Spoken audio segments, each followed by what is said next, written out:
বোয়ালখালীবাসী মনোযোগের সাথে শুনবেন। হযরত ঈসা রূহুল্লাহ আলাইহিস সালাতু ওয়াস সালাম বিরাট বড় এক পাহাড়ের পাশ দিয়ে হেঁটে হেঁটে যাচ্ছেন। বিরাট বড় আল্লামা ইমাম সাফুরি আশ-শাফি রাহিমাহুল্লাহ তিনি নুজহাতুল মাজালিসে লিখেছেন, হযরত ঈসা নবী বিরাট বড় পাহাড়ের পাশ দিয়ে হেঁটে হেঁটে যাওয়ার সময় দেখলেন সাদা এক মার্বেল পাথর পড়ে আছে। হযরত ঈসা রূহুল্লাহ আলাইহিস সালাম পাথরের চারপাশে দাঁড়ালেন, ঘুরতে লাগলেন। এত বড় পাথর সুন্দর, জীবনে তো কখনো এমন সুন্দর পাথর দেখি নাই। পাথরের চারপাশ দিয়ে ঘুরতেছেন, রব্বে কারীমকে ডাক দিয়ে বলেন, হে রব, এত সুন্দর পাথর পাহাড়ের পাশে কখন কে এই পাথর রাখলো আল্লাহ? এত আশ্চর্য লাগতেছে, এত চমৎকার করে তুমি পাথর বানাইছো। আমার আল্লাহ ডাক দিলেন, ঈসা তুমি কি পাথরের মধ্যে কি আছে দেখতে চাও? ঈসা রূহুল্লাহ বলেন, হ্যাঁ আল্লাহ, পাথরের মধ্যে কি আছে আমি দেখতে চাই। আমার রব বলেন, ঈসা তোমার হাতের লাঠিখানা পাথরের মধ্যে তুমি আঘাত করো। ঈসা রূহুল্লাহ পাথরের উপরে লাঠির আঘাত করলেন। আল্লাহর নবী ঈসা আলাইহিস সালাম পাথরের উপরে আঘাত করার সঙ্গে সঙ্গে পাথরখানা ভেঙে দুই ভাগে বিভক্ত হয়ে গেল। ঈসা রূহুল্লাহ দেখতেছে পাথরের ভিতরে একজন আল্লাহর বান্দা লাঠির উপরে ভর দিয়ে আল্লাহর জিকির করতেছে। আল্লাহু আকবার। কিসের ভিতরে? না জোরে বলেন, না জোরে বলেন। কে বাঁচাইছে? না পাথরের ভিতরে কে বাঁচাইছে? খাবার কে দিছে? পানি কে দিছে? অক্সিজেন কে দিছে? বাতাস কে দিছে? বলে আল্লাহ কেমনে দিল? মুরগির ডিমের ভিতরে বাচ্চারে যেই আল্লাহ বাঁচা, সে আল্লাহ পাথরের ভিতরে মানুষও বাঁচা। কথা বুঝেন নাই? একবারে সহজ। মুরগার ডিম তো দেখছেন, ডিম দেওয়ার তা দেওয়ার পরে কতদিন পরে বাচ্চা হয়? 21 দিন, 22 দিন ধরেন এই সীমায়। আমি সবার কাছে যত জায়গায় প্রশ্ন করছি সবাই বলছে 21 দিন 22 দিন। 21 দিন 22 দিনে মুরগার পেটের ভিতর থেকে বা ডিমের ভিতর থেকে বাচ্চা বের হয়ে আসে। আচ্ছা বলেন তো, মুরগারে এই ডিমের উপরে তা দিয়ে গরম করে রাখলে যে বাচ্চা হবে, মুরগারে শিখাইল কে? না মুরগা প্রাণী বিদ্যালয়ে যায় শিখে আসছে? আল্লাহ তার শিখিয়েছে। যে ডিমের উপরে তা দিলে বাচ্চা বের হয়ে আসে। ঠিক দেখবেন 21 দিন পরে মুরগা নিজে ঠুকাইয়া ডিম ফাটাইয়া তারপরে বাচ্চা বের করে নিয়ে আসে। একসাথে বলেন আল্লাহু আকবার। বিদ্যাটা কে দিছে? না না একসাথে বলেন, কে দিছে? হ্যাঁ আল্লাহ দিয়েছে। এই ডিমের ভিতরে মুরগার বাচ্চাটাকে অক্সিজেন দিয়ে সবকিছু দিয়ে আমার আল্লাহ যেই মুরগার বাচ্চারে বাঁচায় রাখে, পাথরের ভিতরে আল্লাহ মানুষ ওইভাবে বাঁচায় রাখতে পারে। প্রিয় উপস্থিতি হাজিরিন, ইব্রাহিম আলাইহিস সালাম আগুনের ভিতরে নমরুদ তাকে ফেলে দিল। 1 দিন আর 2 দিন না, 40 দিন পর্যন্ত তিনি আগুনের মধ্যে রইলেন। আগুন পোড়াইল না, অক্সিজেন গেল না, খাবার নষ্ট হলো না, পানির অভাব হলো না। 40 দিন পর্যন্ত ইব্রাহিম আলাইহিস সালাম আগুনের মধ্যে বসে রইলেন। আচ্ছা বলেন তো, ইব্রাহিম আলাইহিস সালামকে আগুনের মধ্যে বসায় রাখলো কে? আগুনের একটা ধর্ম হচ্ছে জ্বালায় পুরাই শেষ করে দেয়। কিন্তু আগুন যখন জ্বলে তখন দেখবেন আগুনের ভিতরে মানুষ পড়ে গেলে খুব দ্রুত মারা যায়। কেন মারা যায়? 2 কারণে মারা যায়। একটা কারণ হচ্ছে আগুনের উত্তাপ, সেই উত্তাপের কারণে তার শরীর ঝলসে যায়। 2 নম্বর, আগুনের ভিতরে কোনো অক্সিজেন থাকে না, যার কারণে দ্রুত মৃত্যু সংঘটিত হয়। কিন্তু ইব্রাহিম আলাইহিস সালাম 40 দিন পর্যন্ত আগুনে বসে রইলেন। ইয়া নারু কুনি বারদা ওয়া সালামান আলা ইব্রাহিম। আল্লাহ সালাম শব্দ ব্যবহার করে দিয়ে আয়ার কন্ডিশন করে দিলেন।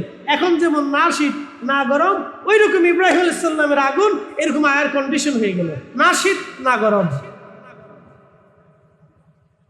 শুধু ইব্রাহিম আলাইহিস সালাম না, ইব্রাহিম আলাইহিস সালামের পরেও এই উম্মতের একজন ব্যক্তি ছিলেন, তার নাম আবু মুসলিম আল খাওলামি, যিনি কিবারুত তাবিঈন ছিলেন।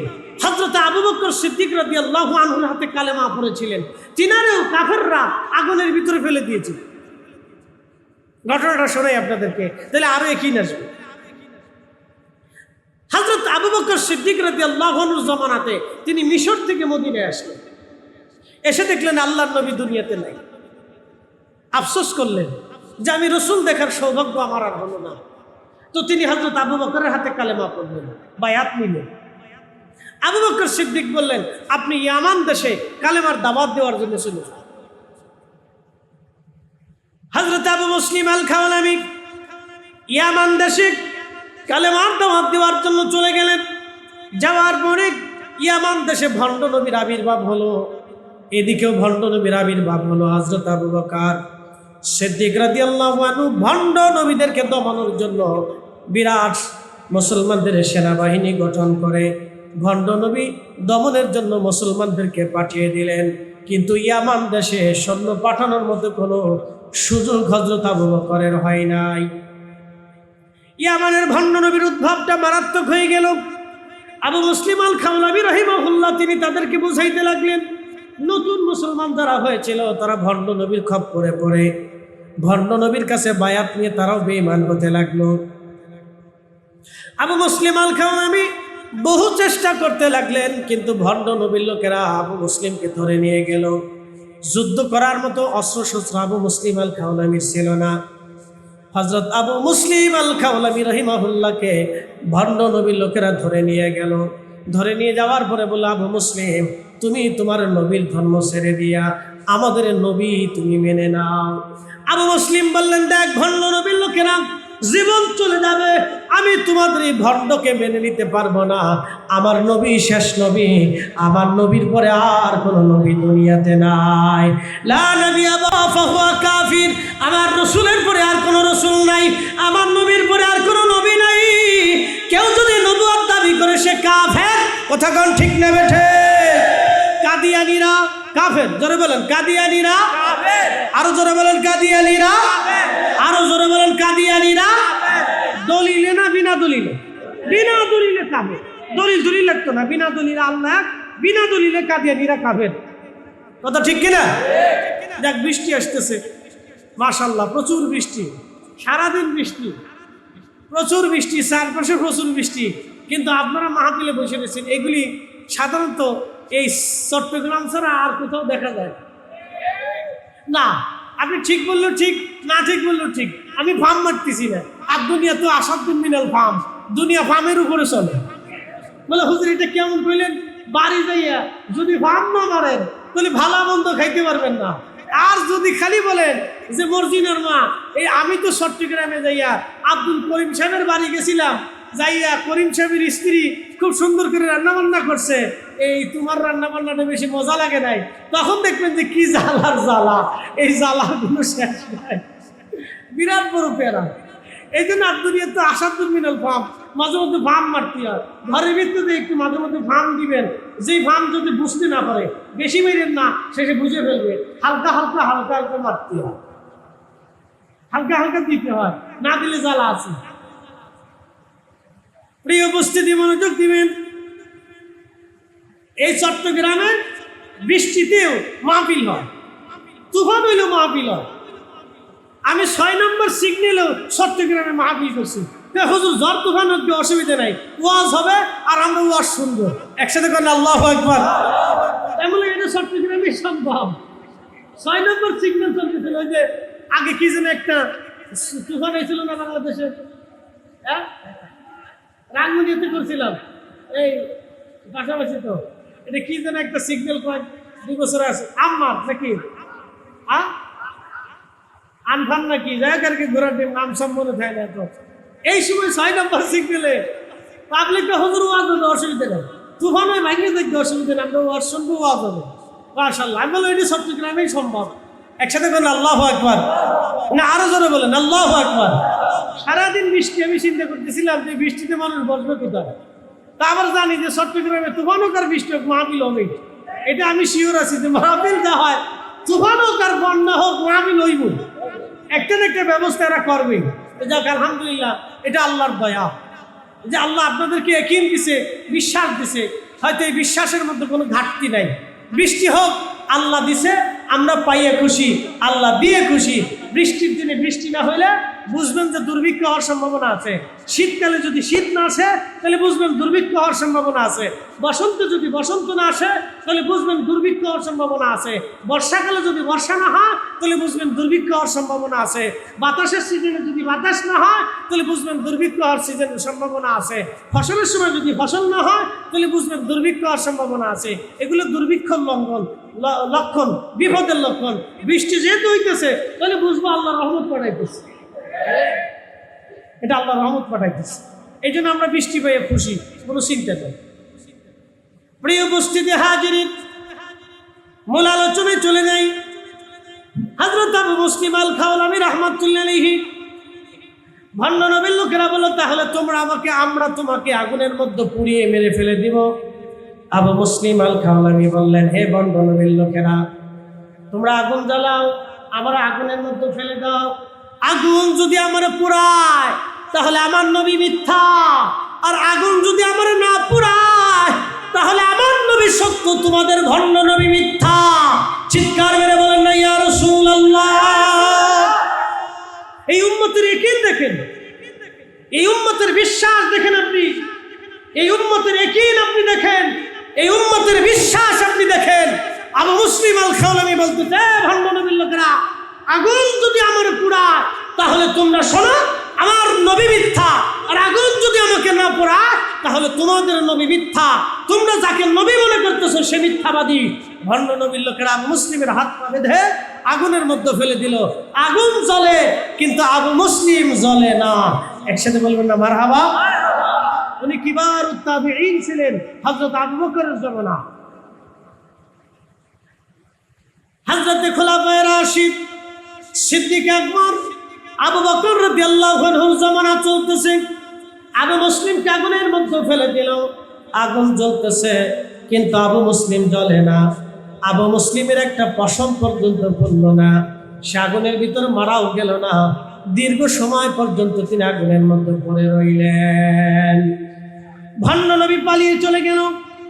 যারা প্রতারিত হয়েছিল তারা তওবা করে কালেমা পড়ে মুসলমান হয়ে গেল। সারা ইয়ামান দেশে তার সুনাম সুখ্যাতি ঘটনা ছড়িয়ে গেল। ভণ্ড নবীর সাথে যুদ্ধ করা লাগে নাই, বিনা রক্তপাতের যুদ্ধে আবু মুসলিম আল খাওলামি ইয়ামান দেশের মানুষের মন জয় করে নিলেন।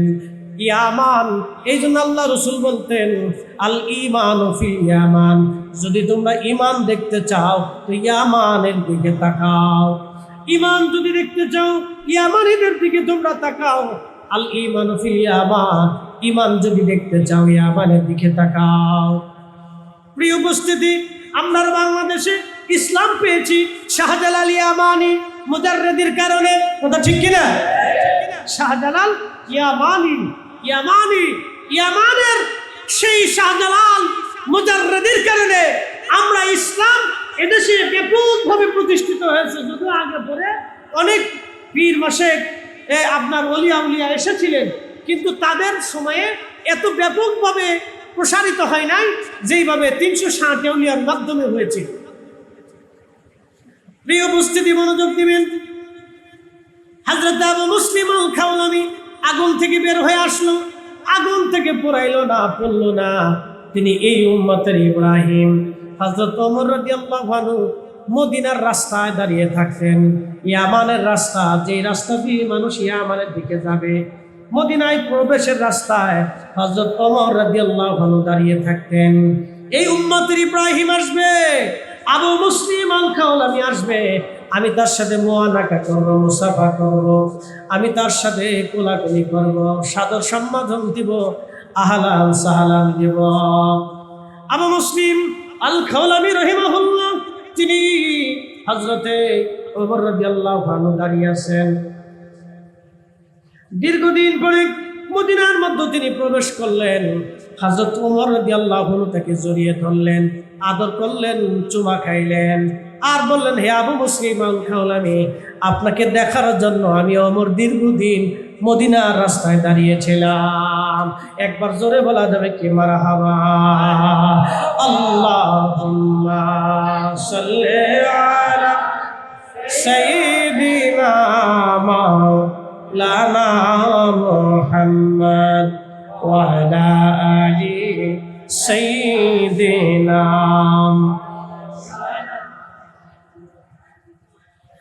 উপস্থিতি আমার, তো এইরকম বহু ঘটনা ইসলামের ভিতরে এসেছে। এই জন্য বলছিলাম, জায়গার কারণে মানুষের দাম বাড়ে, মানুষের কারণে জায়গার দাম বেড়ে যায়। আমার রসুলের কারণে আমাদের দাম বেড়েছে, আমাদের কারণে নবীর দাম বাড়ে নাই। এই জন্য কারবালায় ইমাম হুসেইন রাদিয়াল্লাহু আনহুর শাহাদাতের কারণে আমাদের দাম বেড়েছে, আমাদের কারণে হুসাইনের দাম বাড়ে নাই। আজকের মাহফিলের মর্যাদা বেড়েছে হুসাইনের কারণে, কথা বল না, ঠিক কিনা? ওনাদের শাহাদাতের কারণে আজকে মাহফিলের মর্যাদা বেড়েছে। আমরা আসছি সেই কারণে মাহফিলের দাম বাড়ে নাই, বরং হুসাইনির মহব্বতে আমরা মাহফিলে আসছি, আহলে বাইতের মহব্বতে মাহফিলে আসছি, শুহাদায়ে কারবালার মহব্বতে মাহফিলে আসার কারণে আমাদের দাম বেড়ে গেছে। সালাতু ইয়া রাসূলুল্লাহ আলাইকুম, সালামুন ইয়া হাবিবাল্লাহ আলাইকুম, সালাতু ইয়া রাসূলুল্লাহ আলাইকুম, সালামুন ইয়া হাবিবাল্লাহ। আমি আমার বিষয়ের দিকে ফিরে যাচ্ছি, খুব মনোযোগ দিবেন। কারবালার মাঠে এখানে আপনাদেরকে নিয়ে বেশি আলোচনা আমি করব না, যেহেতু ইমাম হুসেইন রাদিয়াল্লাহু আনহুর কারামতের কথা বলা হয়েছে। আমি ইমাম হুসেইন রাদিয়াল্লাহু আনহুর দুইটা কারামত আপনাদের সামনে আজ উত্থাপন করব। হযরত ইমাম হুসেইন রাদিয়াল্লাহু আনহুর পবিত্র মস্তক মোবারক কেটে দ্বিখণ্ডিত করে ওনার মাথা মোবারক আলাদা করে বর্ষার আগায় বিদায়া ইয়াজিদের সৈন্যরা নিয়ে চলে গেল কুফা নগরে, গভর্নর হাউসে নিয়ে চলে গেল। গভর্নর হাউসে নিয়ে যাওয়ার পরে হযরত ইমাম হুসেইন রাদিয়াল্লাহু আনহুর পবিত্র মস্তক উবাইদুল্লাহ ইবনে জিয়াদ, উবাইদুল্লাহ ইবনে জিয়াদ, জিয়াদ ছিল যারও সন্তান, তার বাবার কোনো পরিচয় ছিল না। উবাইদুল্লাহ ছিল যারও সন্তানের সন্তান। একটু চিন্তা করেন, যারও সন্তানের সন্তান, রক্তে দোষ, কিসে দোষ? না, জোরে বলেন, কিসে দোষ? রক্তে দোষ। যারও সন্তানের সন্তান, মারজানার ছেলে ছিল। মনোযোগ দিয়ে, উবাইদুল্লাহ ইবনে জিয়াদ ইমামে মাকামে পবিত্র নূরানি শের মুবারককে নিয়ে গভর্নর হাউসে তার সামনে একটা প্লেটের উপরে রাখছে, একটা লাঠি হাতে নিয়ে পবিত্র মস্তক মুবারকের মুখের মধ্যে, ঠোঁটের মধ্যে, নাকের মধ্যে, চোখের কোণাতে, মাথাতে, পবিত্র চেহারা মুবারকে সে মৃদু মৃদু আঘাত করতেছিল আর খুঁচিয়ে খুঁচিয়ে বলতেছিল, হুসাইন, দেখলি ইয়াজিদের সাথে দুশ্মনী করার কি ফলাফল হয়? মজলিসের মধ্যে হাজার হাজার মানুষ ছিল। রসুলের একজন সাহাবী ছিলেন, তার নাম যায়েদ ইবনে আরকাম রাদিয়াল্লাহু আনহু। যিনি বৃদ্ধ হয়ে গিয়েছিলেন, যৌবনকালে তিনি মদিনায় বসবাস করতেন। নাম যায়েদ ইবনে আরকাম রাদিয়াল্লাহু আনহু। যৌবনে তিনি মদিনাতে আল্লাহ রসুলের দর্শে দীর্ঘদিন বসবাস করেছেন। তো উনি যে যুবক ছিল, তখন আল্লাহ রসুলের সাথে ইমাম হুসেইন রাদিয়াল্লাহু আনহুর যে ঘটনাগুলি ঘটত, শিশুকালে নবীজির সাথে আসতেন, খেলতেন, দৌড়াইতেন, বসতেন, কোলে চড়তেন, ঘাড়ে উঠতেন, নবীজি কোলে করে, কাঁধে করে মদিনার অলিগুলি দিয়ে ঘুরতেন। এটা যায়েদ ইবনে আরকাম রাদিয়াল্লাহু আনহু সচক্ষে দিয়ে দেখছে। ইমাম হুসেইন যেদিন শহীদ হয়েছেন সেই সময় তিনি বৃদ্ধ ছিলেন, লাঠির উপর ভর দিয়ে হেঁটে হেঁটে গভর্নর হাউসে আসছে ইমাম হুসেইন রাদিয়াল্লাহু আনহুকে এক নজর দেখার জন্য। ছোটকালে দেখেছিলেন, এখন তো অনেক বড় হয়ে গেছে। আজকে শহীদ আওলাদ রসুলকে দেখার জন্য যায়েদ ইবনে আরকাম রাদিয়াল্লাহু আনহু লাঠির উপরে ভর দিয়ে হাঁটতে হাঁটতে সাহাবে রসুল তিনি আসছেন।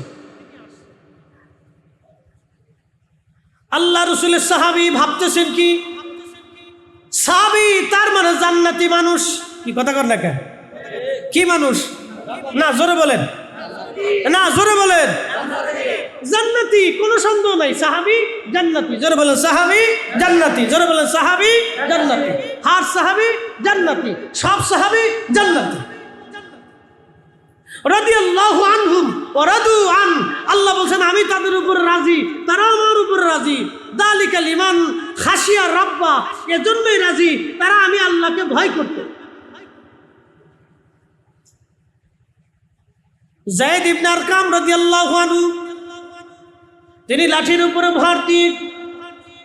হযরত ইমাম হুসাইন রাদিয়াল্লাহু আনহুকে এক নজর দেখার জন্য তিনি গেছেন। ছোটকালে দেখেছিলেন, এখন তো তিনি বৃদ্ধ হয়ে গেছেন। ইমাম হুসাইন রাদিয়াল্লাহু আনহু অনেক বড় হয়ে গেছে। তার মানে নবীজির ইন্তেকালের পরে যায়েদ ইবনে আরকাম মদিনা থেকে তার কুফা যেতে চলে এসেছিলেন। আর মদিনায় যাওয়া হয় নাই। বহু বছর তিনি নবীর আওলাদকে দেখেন না। একটা নজর দেখার জন্য আজকে আসছেন। দেখলেন পবিত্র নূরানি শের মুবারক রেখে যায়েদ ইবনে আরকাম রাদিয়াল্লাহু আনহু দেখতেছেন উবাইদুল্লাহ ইবনে জিয়াদ সে লাঠি দিয়া ইমাম হুসাইন রাদিয়াল্লাহু আনহুকে অপমান করতেছিল। যখন অপমান করতেছিলেন যায়েদ ইবনে আরকাম রাদিয়াল্লাহু আনহু স্থির থাকতে পারেন নাই। বৃদ্ধ সাহাবী গর্জন ছেড়ে দিয়ে বলেন, এ মারজানার ছেলে, এ মারজানার বেটা, কার মুখের মধ্যে তুমি লাঠির আঘাত করো? তুমি তাকে 3 দিন পর্যন্ত পিপাসার্ত রেখেছ, তার চোখের সামনে সন্তানদেরকে শহীদ করেছ, তার পরিবারকে তুমি শহীদ করেছ, তার পরিবারের সন্তান আপনজনদেরকে তুমি বন্দী করেছ। তার কর্তৃত্ব মাথা মোবারক এনে বর্ষার আগে ঝুলাইয়া ঝুলাইয়া তুমি নিয়ে আসছো। এরপরে এনে লাঠি দিয়ে আঘাত করে তাকে অপমান করতেছ। তোমার কি খায়েশ মিটে নাই? এ মারজানার ছেলে, আমি যায়েদ ইবনে আরকাম রাসূল করিমের সাহাবী, আমি আমার এই চোখ দিয়ে দেখেছি রহমতের নবীজি ওই চেহারা মুবারকে চুমা লাগাইতো। আমি দেখেছি আল্লাহর নবীজি ইমাম হুসাইন রাদিয়াল্লাহু আনহুর পবিত্র ঠোঁট মুবারকে চুমা লাগাইতো। আমি দেখেছি তার চেহারা মুবারকে রাসূল করিম চুমা লাগাইতো, তার কপালে চুমা লাগাইতো, তার চোখের মধ্যে চুমা লাগাইতো, তার গর্দন দেশে চুমা লাগাইতো, কোলে করে কাঁধে করে মদিনার অলিগলি দিক আমি দেখেছি আমার রাসূল তাকে নিয়ে ঘুরে বেড়াইতো। তুমি কাকে কষ্ট দিচ্ছ, কাকে অপমান করতেছে? মারজানার ছেলে, তোর লাঠি তাড়াতাড়ি সরা। এ মারজানার ছেলে, তোর লাঠি সরা। আমি রাসূলের সাহাবী যায়েদ ইবনে আরকাম বলতেছি, তোর লাঠি সরা। সেই দিন উবাইদুল্লাহ ইবনে জিয়াদ এই নাফরমান, এই জাহান্নামের কুকুর, জাহান্নামের কুকুর, এই নাফরমানটা সেই দিন ডাক দে বলে, রাসূলের সাহাবী, হে বৃদ্ধ লোক, হে যায়েদ ইবনে আরকাম, যদি তুমি বৃদ্ধ না হতা তাহলে এই মজলিসে তোমাকে হত্যা করতাম। তাড়াতাড়ি মজলিস থেকে বের হয়ে যাও, নাহলে তোমাকে ঘাট ধাক্কা দিয়ে মজলিস থেকে বের করে দিব। যায়েদ ইবনে আরকাম বললেন, হে মারজানার বেটা, আমি রাসূলের সাহাবী, একবার না, তুই যদি আমাকে একবার শহীদ করে দিস, আবার আল্লাহ যদি আমাকে জিন্দা বানায়, তুই আবার শহীদ করবি, আবার জিন্দা বানাবে, আবার শহীদ করবি। এইভাবে আমি যায়েদ ইবনে আরকাম 1000 বার যদি জীবন হয়, 1000 বার আমি রাসূলের জন্য শহীদ হতে প্রস্তুত আছি। একবার জোরে বলা যাবে কি মারহাবা?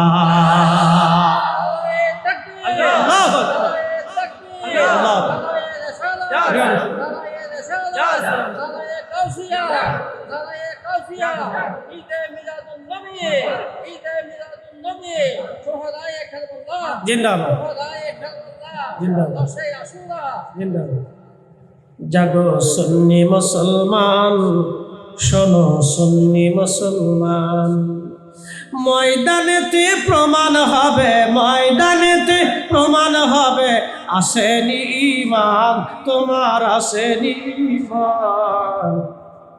সুন্নি মুসলমান, জাগো সুন্নি মুসলমান, আমরা হলাম নবীর সেনা, ভয় করি না বুলেট বোমা, ঠিক কিনা? ইতিহাসে লেখা আছে কারবালার প্রমাণ। সুন্নি মুসলমান, জাগো সুন্নি মুসলমান, বলো সুন্নি মুসলমান, জাগো সুন্নি মুসলমান। ও ময়দানেতে প্রমাণ হবে, ময়দানেতে প্রমাণ হবে, আসেনি ঈমান, তোমার আসেনি ঈমান। সুন্নি মুসলমান, জাগো সুন্নি মুসলমান, সালাতুন ইয়া রাসূলুল্লাহ,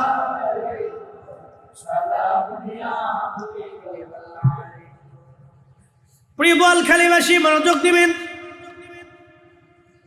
হযরত যায়েদ ইবনে আরকামকে মজলিস থেকে বের করে দেওয়া হলো। তিনি কাঁদতে কাঁদতে চলে গেলেন পবিত্র শির মোবারক।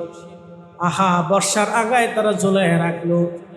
হযরতে জয়নব, হযরতে সাকিনা, উম্মে কুলসুম, শাহর বানু এবং জয়নুল আবিদিন রাদিয়াল্লাহু আনহুম, তিনাদের সবাইকে আহা সেই দিন ঘোড়ার পিঠের উপরে চড়াইয়া কুফা নগরের অলি গলি দিয়ে তাদেরকে ঘোরানো হলো, দেখানো হলো, দেখো আমরা বন্দি ধরে নিয়ে আসছি। সেই দিন রসুলের আহলে বায়তকে অপমান করা হলো। হযরতে জয়নব রাদিয়াল্লাহু আনহা কেঁদে কেঁদে বলেন, হে কুফাবাসী, তোমরা আমার ভাইকে শহীদ করেছো, আমার সন্তানদেরকে শহীদ করেছো, আমার আত্মীয় স্বজনদেরকে শহীদ করেছো। তোমরা কি জানো না আমরা রসুল বংশের কন্যা? পৃথিবীর কোনো বেগানা নারী আমাদের চেহারা দেখে না, আমাদের দেহ দেখে না, আমরা সবসময় পর্দায় আবৃত হয়ে থাকি। আমরা রসুল বংশের কন্যা। তোমরা কি জানো না আমরা নবী বংশের কন্যা? তোমরা কি জানো না আমি জয়নবের শরীর দিয়ে রসুল কারীমের রক্ত প্রবাহিত হয়, ফাতিমাতুজ জাহরা রাদিয়াল্লাহু আনহার রক্ত আমার শরীরে প্রবাহিত হয়। তোমরা আমাকে ঘোড়ার পিঠের উপরে চড়াইয়া বাজারের অলি গলি দিয়ে তোমরা আমাকে ঘোরাচ্ছ, আমাকে অপমান করতেছ, বন্দি বানাইয়া আমাকে আজকে লাঞ্ছিত করতেছ, আমাদেরকে কষ্ট দিচ্ছ। তোমাদের জন্য বদদোয়া করে গেলাম, আল্লাহ যেন তোমাদেরকেও লাঞ্ছিত করে, তোমাদেরকেও যেন আল্লাহ অপমানিত করে, তোমাদের সুখ যেন আল্লাহ দুনিয়া থেকে কেড়ে নিয়ে যায়। প্রিয় উপস্থিতি হাজিরিন, হযরত জয়নব রাদিয়াল্লাহু আনহা বন্দীদেরকে সিরিয়ার উদ্দেশ্যে পাঠানো হলো। পবিত্র মস্তক মোবারক বর্ষার আগায় বিদায় দেওয়া হলো, ঝুলিয়ে দেওয়া হলো, মাথা মোবারক নিয়ে যাওয়া হচ্ছে সিরিয়ার দিকে। বহুদূর পথ অতিক্রম করার পরে সন্ধ্যা নেমে আসলো। সিরিয়ান সৈন্যরা রাত্রিবেলা বিশ্রাম করার জন্য দেখতেছে একটা গির্জা দেখা যায়। গির্জাতে উপস্থিত হয়ে পাদ্রীকে বললেন, পাদ্রী, তুমি যদি আজকে রাত্রিবেলা আমাদেরকে থাকতে দাও, বিশ্রামের জায়গা করে দাও, তাহলে বিনিময়ে তোমাকে কিছু অর্থ করি, সম্পদ, পয়সা করে আমরা দেব। খ্রিস্টান পাদ্রী বলতেছে, হ্যাঁ লোকেরা তোমরা কারা? বলে আমরা ইয়াজিদের সৈন্য, সিরিয়ান সেনা। বলে সিরিয়ান সৈন্য তোমরা? ওই মাথা মোবারক বর্ষার আগায় বিধাইছো, এই সুন্দর সত্তা নুরানি চেহারার অধিকারী এমন সুদর্শন ব্যক্তি তো আমি জীবনে কোনোদিন দেখি নাই। আল্লাহু আকবার। বুঝতে পারতেছেন রাসূল কারীমের রক্ত। হাসান হুসেইন রাদিয়াল্লাহু আনহুমা আলাইহিমুস সালাম, তিনারা ছিলেন এমন ব্যক্তিত্ব যারা আল্লাহর রাসূলের পবিত্র চেহারা মোবারক পাইছিলেন। আল্লাহু আকবার। হযরত ইমাম হাসান হুসেইন রাদিয়াল্লাহু আনহুমা আল্লাহর হাবিবের নুরানি চেহারা মোবারক তিনারা পেয়েছিলেন, চেহারা সুরত মোবারক তিনারা পেয়েছিলেন। হযরত ইমাম হুসাইনের সুন্দর চেহারা দেখে পাদ্রী ডাক দিয়ে বললেন, চেহারায় তো বোঝা যায় তিনি সম্ভ্রান্ত পরিবারের সন্তান, চেহারায় বোঝা যায় নুরানি সত্তা। তোমরা ওনাকে, ওনার পরিচয় কি? সিরিয়ান সৈন্যরা বলল, উনি হচ্ছেন ইমাম হুসেইন, কারবালায় ওনাকে হত্যা করা হয়েছে। উনি আমাদের নবী মুহাম্মাদুর রাসূলুল্লাহ সাল্লাল্লাহু আলাইহি ওয়াসাল্লামের দৌহিত্র। পাদ্রী আশ্চর্য হয়ে বলেন, বলো কি? বলে, হ্যাঁ উনি আমাদের নবীর নাতি। বলে, বলো কি? তোমরা তাকে হত্যা করেছো? বলে, হ্যাঁ কারবালা থেকে হত্যা করা হয়েছে। তোমরা হত্যা করেছো? বলে, হ্যাঁ আমরা হত্যা করেছি। খ্রিস্টান পাদ্রী ডাক দিয়ে বলে, বলো কি? আমরা ঈসা রুহুল্লাহর উম্মত।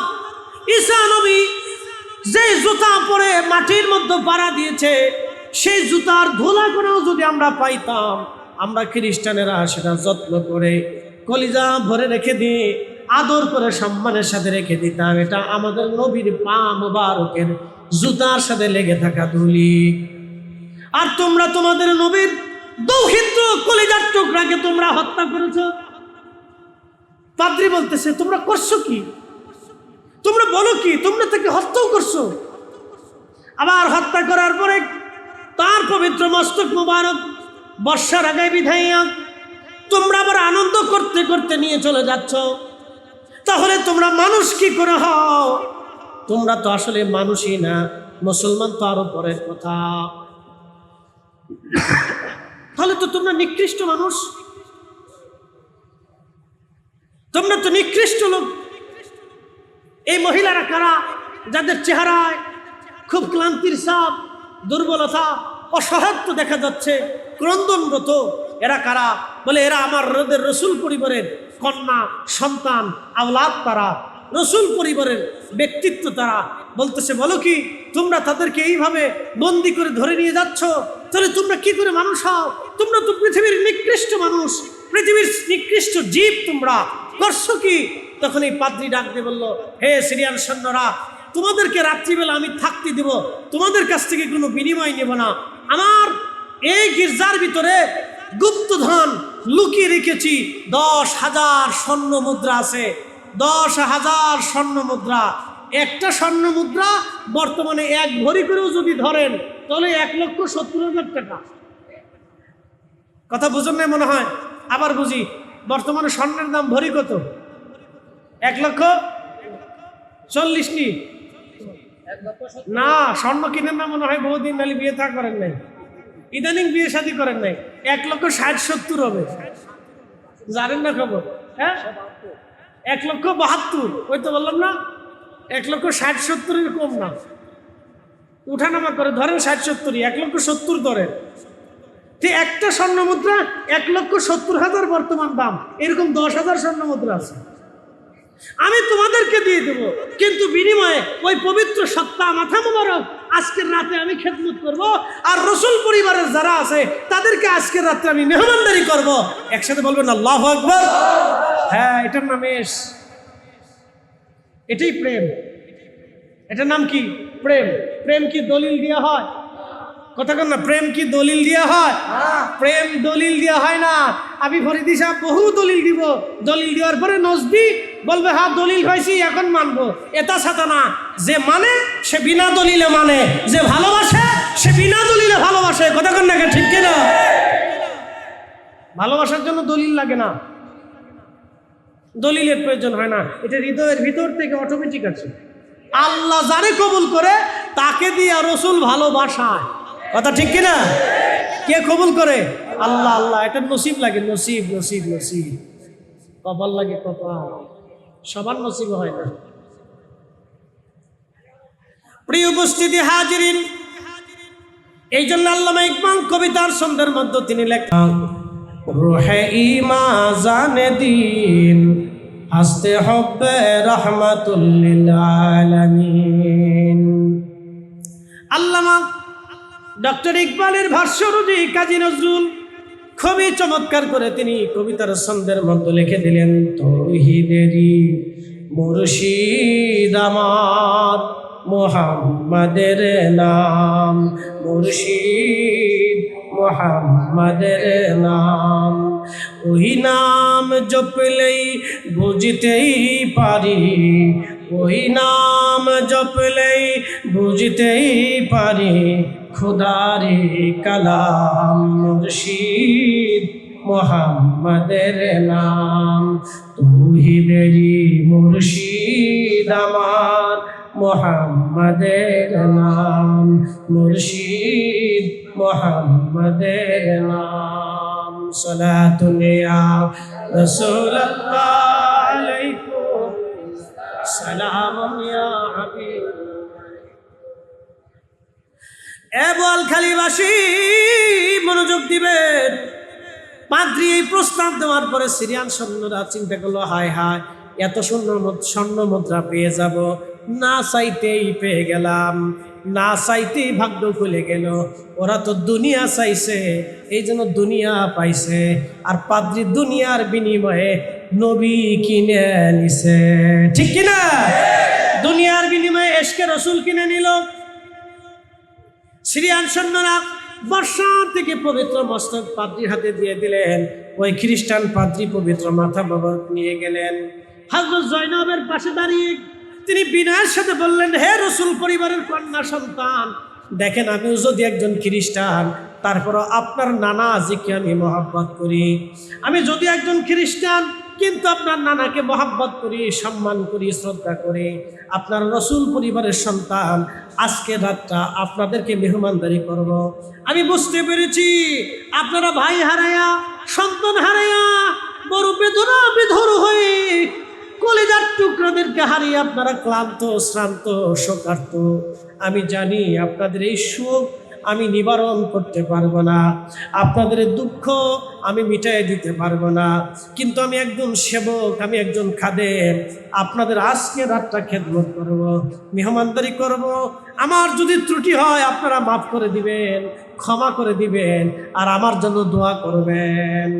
হযরত জয়নব রাদিয়াল্লাহু আনহা কি কথা বললেন, সম্মানিতাগণ, ভিতরে আপনাদের জন্য জাগার ব্যবস্থা আছে, মেহমানদারির ব্যবস্থা মহিলারা দায়িত্ব দিয়ে রাখছি, আপনারা এখানে বিশ্রাম করবেন, আজকে রাতে আরাম করবেন।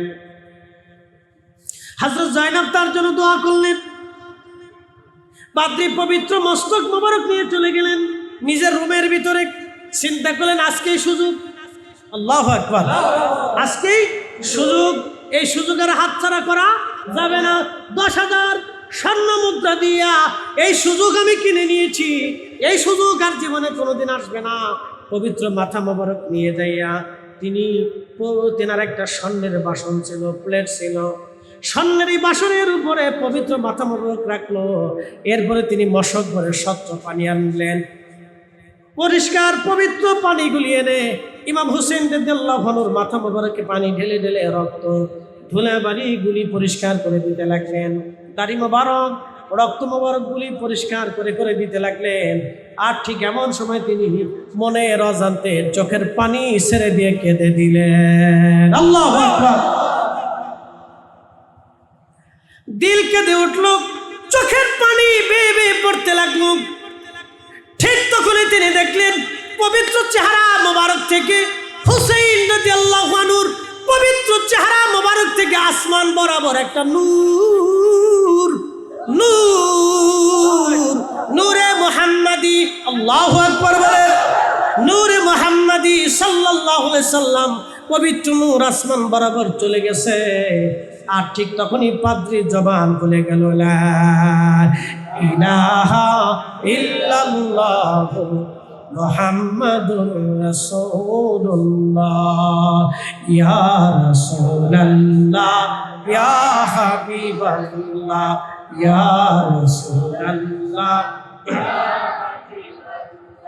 আমার মতো নিদান কালে থাকি নবীজি আমাদের শিয়রে, আমার মতো নিদান কালে আসি নবীজি আমার শিয়রে, করিব চুম্বন কদম ধরিয়া, করিব চুম্বন কদম ধরিয়া, ইয়া রাসূলুল্লাহ, ইয়া হাবিবাল্লাহ, ইয়া রাসূলুল্লাহ, ইয়া হাবিবাল্লাহ।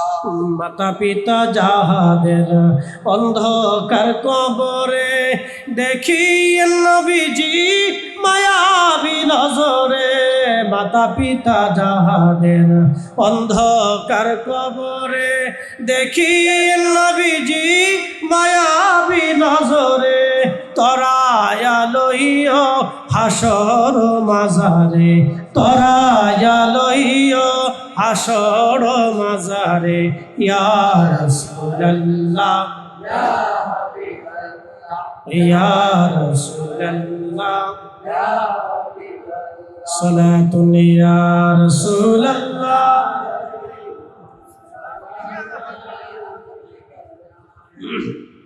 বন্ধুগণ আমার, হযরত ইমাম হুসেন রাদিয়াল্লাহু আনহুর মহাব্বতে এক পাদ্রী ঈমান নিয়ে কবরে চলে গেল।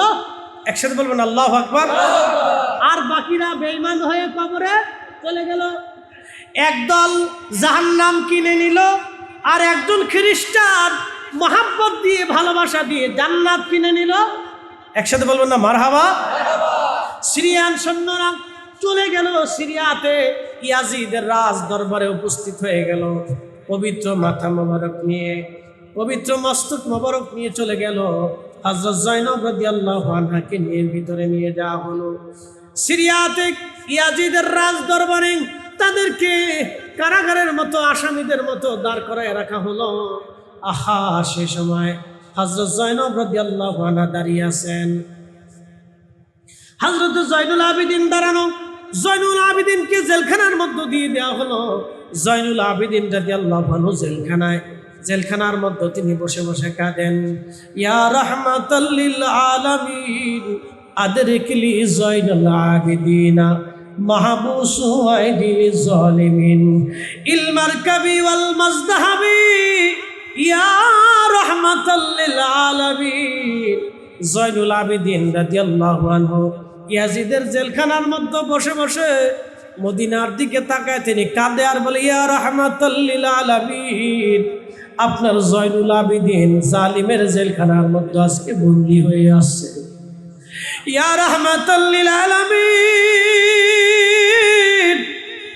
আপনার জয়নুল আবেদিন জালিমের জেলখানার ভিতরে বন্দী হয়ে আছে। ইলমার কবি ওয়াল মাজদাহাবি ইয়া রাহমাতাল লিল আলামিন আদরিকলি জয়নুল আবেদিন, আপনি দেখেন আপনার জয়নুল জালিমের জেলখানার মধ্যে বন্দী হয়ে আছে। আমরা ইয়া রাসূলুল্লাহ বলে ডাক দিলে আমাদেরকে বেদাতি বলা হয়, কিন্তু সেই দিন বিপদে পড়িয়া মুসিবতের ঘোর অন্ধকারে পড়িয়া হযরত জয়নুল আবেদিন ইয়াজিদের জেলখানায় বসে বসে আমার রাসূলকে ডেকেছিলেন। চিৎকার মেরে জোরে বলেন না ইয়া রাসূলুল্লাহ।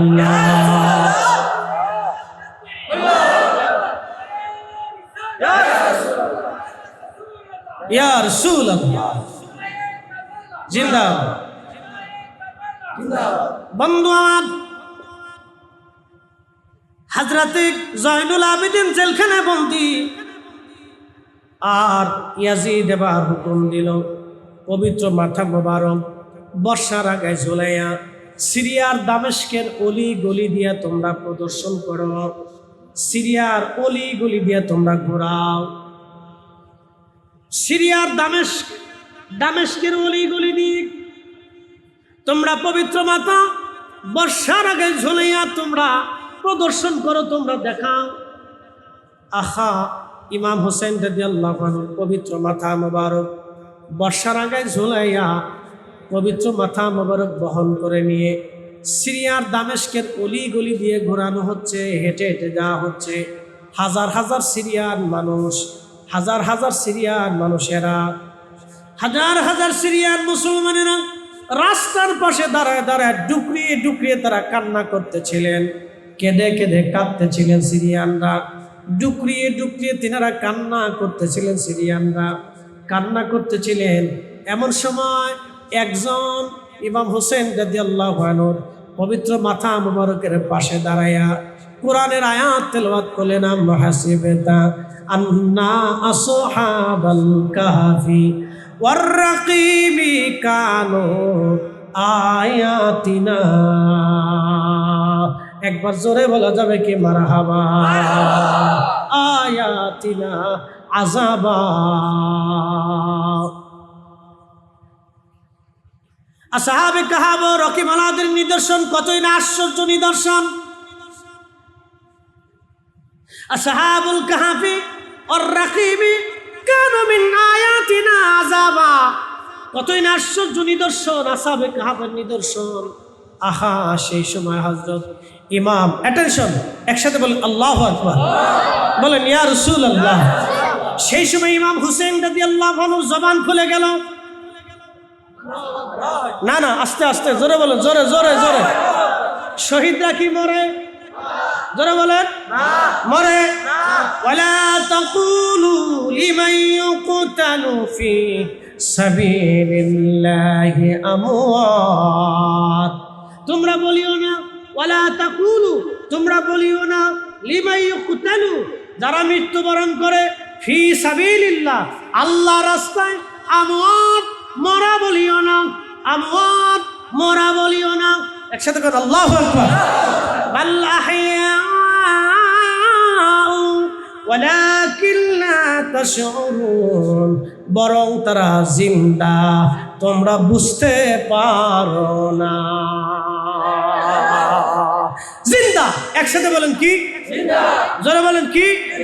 হুসাইন, হুসাইন, হাসান, আমাদের নবী হুসাইন, হাসান, হযরত আলী, ফাতেমা, আমাদের নবী, সাহাবা আজমিন, ওলিরা, শহীদরা, মাশাআল্লাহ, সহজ হিসাব। ওয়ালাকিন লা তাশউরুন, আমরা বুঝি না। আল্লাহ নিজেই বলছেন তোমরা এটা অনুধাবন করো না, তোমরা দেখতে পাও না, তোমরা শুনতে পাও না, তবে যারা দেখে তাদের দিল জিন্দা হয়ে গেছে। কথা ঠিক কিনা? তারা দেখে যাদের দিল জিন্দা। জোরে বলেন, তারা দেখে যাদের দিল জিন্দা। তারা দেখে, আমরা দেখি না, ওটা আমরা দেখি না। হযরত ইমাম হুসাইন রাদিয়াল্লাহু আনহু জবান খুলে গেল। জবান খুলে তিনি বলতে লাগলেন, আযাবু আসহাবাল কাহফি কাতিলি ওয়া হামলি, আযাবু আসহাবাল কাহফি কাতিলি ওয়া হামলি, আমাকে বহন করা, আমাকে হত্যা করা আসহাবে কাহফ থেকেও কি কম আশ্চর্যজনক ঘটনা। একসাথে বলুন আল্লাহু আকবার। আসহাবে কাহফ কারা? যারা 309 বছর পর্যন্ত গুহার ভিতরে ঘুমিয়েছিল। কত বছর? 309 বছর। ধরে বলুন কত বছর? 309 বছর পর্যন্ত ঘুমায়, সূর্যের আলো ঢোকে নাই, ঠান্ডায় তারা কষ্ট পায় নাই, একেবারে এয়ার কন্ডিশন, পোকা লাগে নাই, পশম পড়ে যায় নাই, ব্লাড সার্কুলেশন নষ্ট হয় নাই, ত্বক নষ্ট হয় নাই, স্বাস্থ্য নষ্ট হয় নাই, পানি লাগে নাই, পিপাসা লাগে নাই, গ্যাস লাগে নাই, বাথরুম আসে নাই। 309 বছর ঘুমিয়েছিলেন তারা। 500 অতিক্রম করাইলেন আল্লাহ, বাতাস দিলেন আল্লাহ, পানি খাওয়াইলেন আল্লাহ, ঘুমের ভিতরে সব হয়ে গেল। 309 বছর, এটা অনেক আশ্চর্য, অনেক আশ্চর্য। আল্লাহর রসুলের দৌহিত্র ইমাম হুসাইন কর্তৃত পবিত্র মাথা থেকে আওয়াজ আসে, আযাবু আসহাবাল কাহফি কাতলি ওয়া হামলি, আমাকে হত্যা করা, আমাকে বহন করে নিয়ে আমাকে অপমান করা, এইভাবে বর্ষার আগায় বিদায়া জ্বলাইয়া জ্বলাইয়া তোমরা অলি গলি দিয়া আমার ঘুরাইতেছো, আমার অপমান করতেছো, এটা কি আসহাবে কাহফের চাইতে কোন আশ্চর্য? তখন ওই ব্যক্তি ইমামে মাকামের পবিত্র মাথা মোবারকে চুমা লাগাইলেন, কপাল মোবারকে চুমা লাগাইলেন, কান্নার রোল পড়ে গেল। হাজার হাজার লক্ষ লক্ষ মানুষ কান্না করতে লাগলো। ইমাম হুসাইন রাদিয়াল্লাহু আনহুর পবিত্র মস্তক মোবারক দেখে সবাই কান্না করতে লাগলো, কান্না। এই পবিত্র মস্তক যেতে যেতে যেতে যেতে যেতে যেতে যেতে যেতে যেতে যেতে ইস্পাহান না আসকালান, যেতে যেতে আসকালান, বর্তমান গাজা, এর পূর্ব নাম ছিল আসকালান। বর্তমান গাজা, এর পূর্ব নাম কি? আসকালান। 530 হিজরি, 530 হিজরিতে এই আসকালান শহর দখল করে নিয়ে গেল খ্রিস্টানেরা। 530 হিজরিতে এই আসকালান শহর দখল করে নিয়ে গেল খ্রিস্টানেরা। 530 না 470 হিজরি, আমার স্মরণে নেই, 470 অথবা 530 এরকম হবে। অর্থাৎ আজ থেকে 1000 বছর আগে ইমাম হুসাইন রাদিয়াল্লাহু আনহু শাহাদাতের 470 বছর পরে, একসাথে বলেন আল্লাহু আকবার। তাহলে 530, ঠিক আছে, 61 হিজরিতে তিনি শাহাদাত বরণ করেছিলেন। 530 হিজরি ইমাম হুসাইন রাদিয়াল্লাহু আনহুর শাহাদাতের 470 বছর পরে, একসাথে বলেন আল্লাহু আকবার। 470 বছর পরে এই আসকালান দখল করে নিয়ে গেল খ্রিস্টানেরা, ক্রুসেডাররা, বাইতুল আকসা দখল করে নিয়ে গেল। যেই বাইতুল আকসা এখন ইহুদিরা দখল করে নিয়েছে, সেই বাইতুল আকসা খ্রিস্টানরা দখল করে নিয়ে গেল। মিশরে তিনি বাদশা ছিলেন, তিনি চিন্তা করলেন আমাদের সাইয়্যিদ, আমাদের শিরোতাজ, আমাদের মাথার মুকুট, জান্নাতের যুবকদের সর্দার ইমাম হুসাইন রাদিয়াল্লাহু আনহুর পবিত্র মাথা মোবারক আসকালানে থাকবে, সেটা খ্রিস্টানদের নিয়ন্ত্রণে থাকবে তা হয় না। আমাদের সাইয়্যিদের পবিত্র মাথা মোবারক আমরা আসকালান থেকে নিয়ে চলে আসব। তো যাইতে হলে তো খ্রিস্টানদের সাথে কন্ট্যাক্ট করতে হবে। তো মিশরের বাচ্চা তিনি খ্রিস্টান প্রধানের সাথে কন্ট্যাক্ট করলেন, আমরা আমাদের সাইয়েদের মাথা নিয়ে আসতে চাই। তো খ্রিস্টান প্রধান রাজি হয়ে গেলেন, ঠিক আছে আপনারা আপনাদের সাইয়েদের মাথা নিয়ে যাবেন, কিন্তু বিনিময়ে আমাকে 30,000 স্বর্ণ মুদ্রা দেওয়া লাগবে। কত হাজার? বর্তমানে কত টাকা হিসাব করে? কত হাজার? 30,000 স্বর্ণ মুদ্রা। সেই দিন তারা টাকার কাছে তাকান নাই, আজকে যেমন আপনারা অর্থের দিকে তাকান নাই, প্রেমের দিকে তাকাইছেন। কথা ঠিক কিনা? সোহাদা কারবালা মাহফিল মানে প্রেমের দিকে তাকাইছেন, অর্থের দিকে তাকান না। এই মাহফিলের ভিতরে কোনো ঘাটতি নাই, ঘাপলা নাই, কোনো ঘাপলা নাই, কোনো ঘাপলা নাই। এই মাহফিল শুধুই আহলে বাইতের মহব্বত। কথা ঠিক কিনা? কারণ এই মাহফিল দেওয়ার পরে আপনারা সরকার থেকে কোনো টেন্ডার পাবেন না, রাস্তা পাবেন না, সুযোগ সুবিধা পাবেন না, চাকরি বাকরি পাবেন না, বিদেশ যাত্রা পাবেন না, ব্যবসা পাবেন না, কিচ্ছু পাবেন না। কিন্তু কিয়ামতের ময়দানে ইমাম হুসাইন রাদিয়াল্লাহু আনহুর শাফায়াত পাবেন। আল্লাহু আকবার কন্যা। তাহলে আমাদের ওইটাই দরকার। কথা ঠিক আছে? 9,000 স্বর্ণ মুদ্রা, 30,000। মিশরের বাদশা বললেন, ঠিক আছে আপনাকে 30,000 স্বর্ণ মুদ্রা দিয়ে দেব, নিয়ে চলে যান, কিন্তু আমরা আমাদের সাইয়েদের পবিত্র মাথা মোবারক নিয়ে আসবো। 530 হিজরি ওনার শাহাদাতের 470 বছর পর মিশরের সুলতান সৈন্য সামন্ত নিয়ে, আলেম ওলামা নিয়ে, আমির ওমরা নিয়ে রওনা করলেন সুদূর মিশর থেকে, বর্তমানে গাজা হয়ে, অর্থাৎ গাজা, বর্তমানে গাজা আসে নাম ছিল আসকালান, এই অঞ্চলে তিনি প্রবেশ করলেন। প্রবেশ করার পরে ইমাম হোসেন রাদিয়াল্লাহু আনহু পবিত্র মাজার শরীফে গেলেন। ওনার মাজার শরীফ হলো মাথা মোবারকের মাজার। পৃথিবীতে একজনের 2টা মাজার। আল্লাহু আকবার। একজনের কয়টা মাজার? আমাদের চট্টগ্রাম শহরে বাইজিদ বুস্তামি রহমতুল্লাহর দরগা আছে কিনা? এখানে কিন্তু কোনো মাজার নাই। অনেকে ভাবে এটা মনে বাইজিদ বুস্তামির মাজার। না না, আমাদের উত্তর দক্ষিণের মানুষ মনে করে এটা মনে বাইজিদ বুস্তামির মাজার। মাজার না, এটা হলো দরগা। উনি এখানে কোনো এক সময় এসেছিলেন, বিশ্রাম করেছিলেন এবং খানকা প্রতিষ্ঠিত করেছিলেন। একসাথে বললেন না মারহাবা। এখানে ওনার কোনো মাজার নাই। তো পৃথিবীতে একজনেরই 2টা মাজার, তিনি হুসাইন। পবিত্র দেহ মুবারকের মাজার হচ্ছে কারবালায়, আর পবিত্র মাথা মুবারকের প্রথম মাজার হচ্ছে আসকালানে।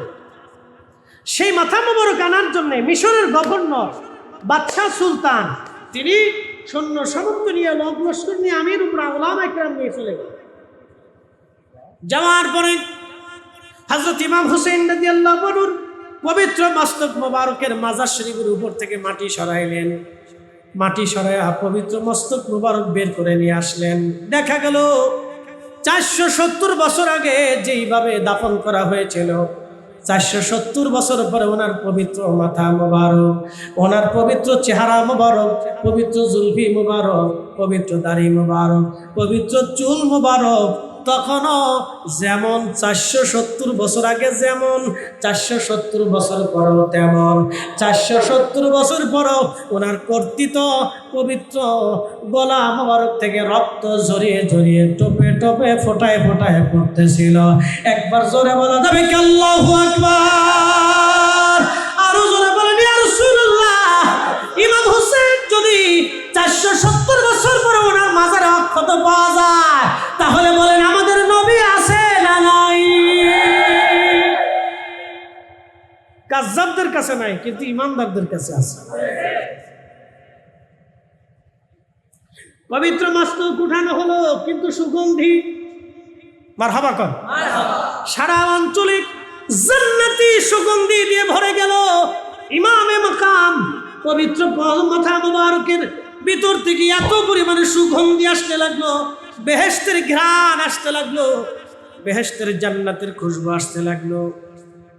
তবে হ্যাঁ, এখনো যদি জান্নাতের খুশবু আপনি নিতে চান, তাহলে ইমাম হোসেন রাদিয়াল্লাহু তাআলা সেই পবিত্র কাপড় মুবারক, অথবা কর্তৃত সেই মাথা মুবারকের যেখানে রক্ত লেগেছিল, অথবা চুল মুবারক এখনো যদি পাওয়া যায়, সেখান থেকে ঘ্রাণ আসবে।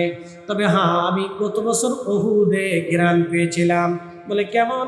আমি গত হজ, এই হজের আগের বছরের হজ করতে গেলাম, তা আমি মদিনার থেকে যখন আমাদের প্যাকেজ শেষ হয়ে গেল, 2 দিন মাত্র সময় আছে, তা আমরা চিন্তা করলাম সময় তো শেষ, একটাবার ওহুদে যাব, দিনের ভাগে তো বহুবার গেলাম, রাত্রিবেলা একটাবার যেতে চাই।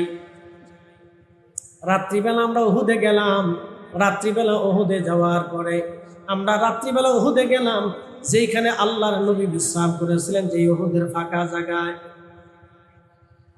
ওহুদের পাহাড়ের একটা জায়গা দেখবেন ফাঁকা আছে, পাহাড়ের উপরে বাম পাশে একটা ফাঁকা। ওই ফাঁকা জায়গায় আল্লাহর নবীকে আহত অবস্থায়, দন্ত মোবারক শহীদ অবস্থায় তাকে ধরে নিয়ে যায়, এখানে বিশ্রামে রাখা হয়েছিল। আমরা হজ করতে যাই, বিদায় নেওয়ার আগে গেলাম রাত্রিবেলা। আমরা উপরে উঠার পরে দেখলাম বাতাস থেকে জান্নাতের খুশবু আসে। আল্লাহর কসম করে বলি, মাহফিল সাক্ষী, আমি আমার নাক রে, চোখ রে, কান রে, জীবনকে ফাঁকি দিতে পারবো না। শুধু আমি না, আমি সারোয়ার 4-5 জন আলেম ছিল, সাধারণ ব্যক্তিত্বরাও ছিল। আমরা ওইখানে এসার নামাজ পড়লাম, নফল পড়লাম, দোয়া করলাম, মিলাদ শরীফ পড়লাম, দোয়া করলাম, কান্নাকাটি করলাম, ঘৃণা আসতে লাগলো। ওইখানে সিমেন্ট দিয়ে ঢেকে দেওয়া হয়েছে যাতে ভিতরে কেউ ঢুকতে না পারে। চিন্তা করলাম এত ঘ্রাণ কোথা থেকে আসে? সামান্য জানালার মতো কাটা আছে, হয়তো বর্তমানে সেটা বন্ধ করে দিছে, আমার জানা মতে হয়তো বন্ধ করে দিছে, অথবা খোলাও থাকতে পারে। আমি উঠি ওইখান থেকে হাত বাড়িয়ে মাথা মোবারক ঢুকে দেখলাম যেখানে আল্লাহ নবী বসছিলেন, বিশ্রাম করেছিলেন, ওইখান থেকে আল্লাহর পক্ষ থেকে জান্নাতের ঘিরান আসে। পৃথিবীর কোনো ঘিরানের সাথে সেই ঘিরানের কোনো মিল পাওয়া যায় না। আল্লাহু আকবার! 1450 বছর পরে এখনো নবীজির জান্নাতের ঘিরান পাওয়া যায়। তার মানে রসুলের জায়গায় রসুল আছে, আমাদের চোখের জায়গা চোখ নাই। কথা বল না কেন? ইমাম হুসাইনের রাদিয়াল্লাহু আনহুর কারামত 770 বছর পুরো মানুষ দেখছে। সেই পবিত্র মাথা মোবারক নিয়ে আসলে মিশরের আল আজহার বিশ্ববিদ্যালয়ের পাশে, একসাথে কর না মারহাবা, মিশরের আল আজহার বিশ্ববিদ্যালয়ের পাশে তার পবিত্র মাথা মোবারককে সমাহিত করা। পৃথিবীতে একজনের 2 স্থানে জিয়ারত হয়, এক স্থান কারবালা আর এক স্থান মিশরের আল আজহার বিশ্ববিদ্যালয়ের পাশে। 2 স্থান থেকে মানুষ ফুয়ুজুত নেয়, জিয়ারা করে, দোয়া করে, দোয়া নেয়, তাওয়াজ্জুলে বরকত নিতে থাকে। 2 স্থান থেকে মানুষ বরকত নিতে থাকে। প্রিয় উপস্থিতি আমার, ইমাম হুসেইন রাদিয়াল্লাহু আনহু এই কারবালার এই ঘটনা অনেক ব্যাপক, ব্যাপৃত, লম্বা। ইমাম হুসেইন শহীদ হয়েছিলেন কিন্তু পরাজিত হন নাই। ইয়াজিদ বাহ্যিকভাবে দেখা গেছে সে বিজয় হয়েছে, আসলে জিন্দিগির তরে সে পরাজিত হয়ে গেছিল। বেশি দিন সে বাঁচতে পারে নাই। আল্লাহ রসুল বলছিলেন, হালাকাতু উম্মতি আলা ইয়াদাই গিলমাতিন মিন কুরাইশ, সহিহুল বুখারী। নবী বললেন, আমার উম্মত কুরাইশ বংশের এক যুবকের মাধ্যমে আমার উম্মত ধ্বংস হবে। আর এই হাদিস ব্যাখ্যা করতে যে ইমাম হাজর আসকালানি আশ-শাফিঈ রাহিমাহুল্লাহ, তিনি শারহে বুখারী ফাতহুল বারীর মধ্যে তিনি লিখেছেন, সেই যুবক আর অন্য কেউ না, হযরত আবু হুরায়রা রাদিয়াল্লাহু আনহু এই হাদিস বর্ণনা করেছেন। আর আবু হুরায়রা রাদিয়াল্লাহু আনহু বাজারে বাজারে ঘুরতেন, আর বাজারে মানুষ দেখলে তিনি দোয়া করতেন, আল্লাহুম্মা লা তুদরিকনি সানাতুস সিত্তিন ওয়ালা ইমারাতুস সিবিয়ান। আল্লাহ, তুমি আমাকে 60 হিজরির যুবকের শাসন থেকে তুমি আমাকে বাঁচাও। ইয়াজিদ ক্ষমতায় বসেছিল 60 হিজরিতে, আর ইমাম হুসেইন রাদিয়াল্লাহু আনহু শহীদ হয়েছিলেন 61 হিজরিতে, আর হযরত আবু হুরায়রা রাদিয়াল্লাহু আনহু ইন্তেকাল করেছিলেন 59 হিজরিতে। 59 হিজরিতে আবু হুরায়রা রাদিয়াল্লাহু আনহু ইন্তেকাল করলেন, কারণ তিনি সবসময় দোয়া করতেন, আল্লাহুম্মা লা তুদরিকনি সানাতুস সিত্তিন ওয়ালা ইমারাতুস সিবিয়ান। আল্লাহ, আমাকে 60 হিজরির ওই যুবকের শাসন থেকে তুমি আমাকে বাঁচাও। আল্লাহ, তুমি আমাকে 60 হিজরির যুবকের শাসন থেকে বাঁচাও। আল্লাহর নবী হযরত আবু হুরায়রাকে বলে গিয়েছিলেন, আবু হুরায়রা, 60 হিজরিতে একটা যুবক আসবে, আমার কুরাইশ বংশের একটা সন্তান আসবে, তার মাধ্যমে আমার উম্মত ধ্বংস হবে, আমার বহু উম্মত জাহান্নামে চলে যাবে, আমার উম্মত মতপার্থক্যগ্রস্ত হয়ে যাবে, দলে বিভক্ত হয়ে যাবে, আমার উম্মত মতানৈক্যের মধ্যে পড়ে যাবে, তার কারণে আমার উম্মত ধ্বংস হয়ে যাবে, কোন উম্মত জাহান্নামের রাস্তা খুঁজে নিয়ে যাবে। হে আবু হুরায়রা, সেই ব্যক্তির নাম ইয়াজিদ। আল্লাহ রাসূল বলে গিয়েছিলেন বিদায় হযরত আবু হুরায়রা দোয়া করতেন, আল্লাহ আমাকে 60 হিজরির যুবকের শাসন থেকে তুমি আমাকে বাঁচাও, আমাকে ওই পর্যন্ত হায়াত দিও না, কারণ এই ফিতনা আমি সহ্য করতে পারবো না আল্লাহ। তিনি 59 হিজরিতে ইন্তেকাল করেছিলেন। ইয়াজিদ ক্ষমতায় বসেছিল 60 হিজরিতে, আর হযরত ইমাম হুসাইন রাদিয়াল্লাহু আনহু শহীদ হয়েছিলেন 61 হিজরিতে। প্রিয় বোয়ালখালীবাসী, আল্লাহ ফিতনা থেকে আমাদেরকে বাঁচাই রাখুক, জোরে বলেন আমিন। আর 64 হিজরিতে যাইয়া ইয়াজিদ মৃত্যুবরণ করেছিল। কোন এক বর্ণনাতে আসছে বানরের কামড়ে মৃত্যুবরণ করেছে। সে এক বানর পালতো। বানর চিনছিলি? বান্দরবনের বানর, বান্দরবনের বান্দর। আমরা এলাকায় বানর, আপনাদের এলাকায় কি বান্দর? আচ্ছা, বান্দরই ধরেন, বান্দরবন তো বান্দরই ধরেন, তো বান্দর পালতো বান্দর। এই বান্দরের সাথে খেলা করতে যাইয়া বান্দরকে আজকে পাইছি, তোরে আজকে ধরছি, তোরে আজকে ছাড়বো না, বান্দরে কামড়ায় মারছে। আর এক বর্ণনায় আসছে সে জেনা করতে গেছিল। জেনা কি করতে গেছে? আসতে কোন কেন, জোরে বলেন। জেনা, জানা। বাইজি আছে না, বাইজি সুন্দরী নারী দিয়ে আগে রাজা বাচ্চারা নাচানাচি করতো, জেনা করতো, আনন্দ ফুর্তি করতো। তো ইয়াজিদ ওইরকম আনন্দ ফুর্তি করতে যাইয়া ওই বাইজি, ওই নাচনেওয়ালা, ওই পতিতা নারী ইয়াজিদ খুব ভক্ত মদ পান করেছে। খাওয়াইয়া এরপরে শরীর আঘাত করিয়া ওই মদ পান অবস্থায় ওই নাপা খেলতেই তাকে আল্লাহ জাহান্নামে পাঠাই দিছে। একসাথে বলবেন আল্লাহু আকবার। এই জন্য আল্লাহ রসুলের দুশ্মনদের মৃত্যু ঠিক মতো হয় না। কথা কন না, ঠিক কিনা?